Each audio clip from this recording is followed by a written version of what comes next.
Tema današnjeg videoklipa je nabavka najnovijih turskih vučnih haubica kalibra 105 mm za makedonsku kopnenu armiju. Naime, Severna Makedonija će nabaviti divizion od 18 lakih turskih haubica kalibra 105 mm, kojima planira da zameni zastarelu američku artiljeriju koju trenutno koristi, a koja je originalno proizvedena u vreme Drugog svetskog rata. Kako prenosi portal Balkanska bezbednostna mreža, radi se od 18 haubica Boran na srpskom Grmljavina, koje proizvodi turska kompanija MKEK. Tokom sajma naoružanja IDEF 21, koji se održao u Istanbulu avgusta ove godine, makedonska ministarka odbrane Radmila Šekerinska potpisala je sa turskim kolegom Hulusi Akarom dokument o petogodišnjoj vojno-ekonomskoj saradnji. U okviru tog sporazuma predviđena je nabavka diviziona turskih vučnih haubica kalibra 105 mm Boran. Prve vučne haubice Boran kalibra 105 mm su ovog leta primljene u naoružanje turske vojske, a armija Severne Makedonije će biti prvi strani korisnik ovih haubica. Trenutno armija Severne Makedonije ima artiljerijski bataljon sa 18 starih vučnih haubica američke proizvodnje M2A1 kalibra 105 mm, najvećeg dometa 11,2 km. Ove vučne haubice su korišćene kao sredstvo vatrene podrške američke vojske još tokom Drugog svetskog rata i kasnije u Koreji i Vijetnamu. Ministarstvo odbrane Severne Makedonije se odlučilo za njihovu zamenu upravo zbog njihove zastarelosti i slabijih taktičko-tehničkih karakteristika od novih turskih haubica Boran istog kalibra. Nova turska haubica je teška svega 1710 kg i zbog male težine se može transportovati helikopterom okačena na sajlama ispod helikoptera. Haubica Boran zaposeda vatreni položaj za svega 60 sekundi. Ima digitalizovani sistem za upravljanje vatrom i navigacioni prijemnik za određivanje koordinata na vatrenom položaju.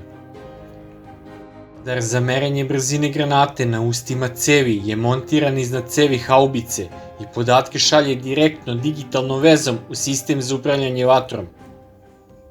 Maksimalni domet haubice zavisi od tipa granata koje se upotrebljavaju, a ne može biti veći od 17 km, što je za 35% veći domet nego kod američke haubice M2A1.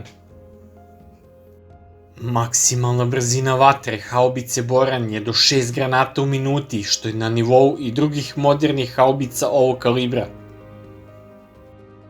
Iako je za posao nabavke 18 vučnih haubica potrebno izdvojiti 6,4 miliona evra, a u budžetu makedonskog ministarstva odbrane je za 2021. godinu za te potrebe rezervisano nešto manje od 2 miliona evra, pa se s razlogom postavlja pitanje kada će se ovaj posao nabavki i realizovati.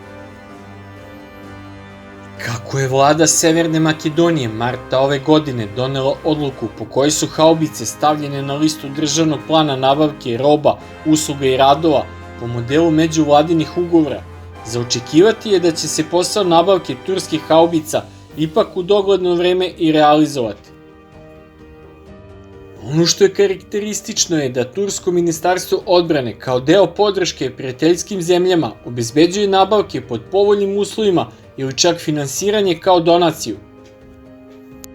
Običaj je da Tursko ministarstvo odbrane odobri donaciju u određenom novčanom iznosu pod uslovom da se roba naruči od turskih fabrika. Ono što je evidentno je da Turska ima razvijenu političku i vojnu strategiju u prodoru na Balkan sa prodajom naoružanja kroz mehanizam finansiranja iz svog odbrambenog budžeta. Već su od ranije dogovorene donacije za vojsku Crne Gore, koja je iz Turske dobila uniforme, a očekuju se i vojna razna motorna vozila. Vojska Bosne i Hercegovine je takođe sastavila listu želja nabavke novog naoružanja iz Turske. Za kosovske snage bezbednosti u izradi je 14 borbenih vozila Vuran. Očigledno je da je Turska preko finansiranja prodaje svog naoružanja zemljama na prostoru bivše Jugoslavije projektuje svoj uticaj koji će se tek u narednim godinama osetiti u punom kapacitetu.